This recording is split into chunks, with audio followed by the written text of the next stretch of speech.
नमस्कार, आप देख रहे हैं द न्यूज़ जालौन। मैं हूं आपका अपना देवेश। द न्यूज़ जालौन पर आज एक ऐसी कहानी है जिसे सुनने के बाद निश्चित तौर पर आप भी सोच में पड़ जाएंगे कि क्या ऐसा भी हो सकता है। इसका मतलब हमारी घर की बहू बेटियां भी सुरक्षित नहीं हैं क्या? जी हाँ, हम बात कर रहे हैं जनपद जालौन के केलिया थाना क्षेत्र में विगत 1 मार्च को मिले एक युवक के शव के बारे में। दरअसल उस संबंध में जो जानकारी सामने आई है वो चौंकाने वाली है। जिस हत्यारे ने उस युवक की हत्या की, उसने जो कबूलनामा पुलिस के सामने किया वो चौंकाने वाला था। दरअसल वो मृतक की पत्नी से संबंध बनाना चाहता था, उसको अपने पास रखना चाहता था।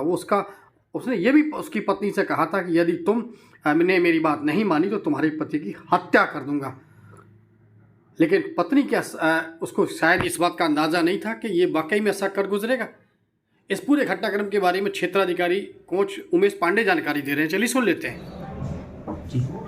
बोलो सर, एक हत्या हुई थी, उसमें क्या हुआ? दिनांक 29 फरवरी को फुलेला ग्राम निवासी आदित्य अपने घर से शाम को सायं 6 बजे कहीं बताकर चला गया था, जो रात भर वापस नहीं लौटा।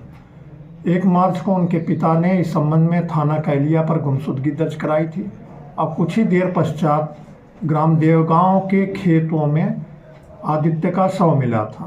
इस संबंध में हत्या का मुकदमा उसी दिन पंजीकृत किया गया था। थाना कैलिया थानाध्यक्ष नीलम सिंह और यशोजी सर्विलांस के अथक प्रयास से अभियुक्त को कल उरई चुंगी से गिरफ्तार कर लिया गया है। अभियुक्त सुनील कुमार, जो भुआ गांव का निवासी है, थाना उरई का। मृतक आदित्य भी अपने ताऊ के यहाँ भुआ ग्राम में ही रहता था। सर, हत्या का कारण क्या रहा?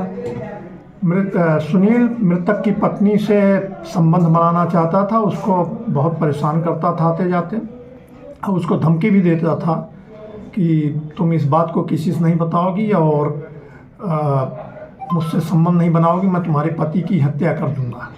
इधर कुछ दिनों से उसकी पत्नी इससे कन्नी काट ली, मिलना जुलना बंद कर दी थी, और कुछ दिन पूर्व ही मृतक से और सुनील से कुछ झगड़ा हुआ था। अपने रास्ते से हटाने के लिए सुनील द्वारा यह हत्या कारित की गई। अकेला था ये? सर, ये अकेला था या इसमें और भी लोग थे? ये अकेला था। यह जानता था कि मृतक जो है शराब का बहुत ज़्यादा शौकीन है, शराब का आदी है। ये मृतक को फ़ोन करके बताया कि शराब लेके आया हूँ, आइए बैठा जाए। तो इस पर वह चलाया। देवगांव में दोनों बैठे। मृतक जब ज़्यादा शराब पी लिया तो इसने हथौड़े से पीछे से सिर पर प्रहार करके उसकी हत्या कर दी, और मृतक का मोबाइल, हथौड़ा आदि गांव के सिवान में फेंक दिया।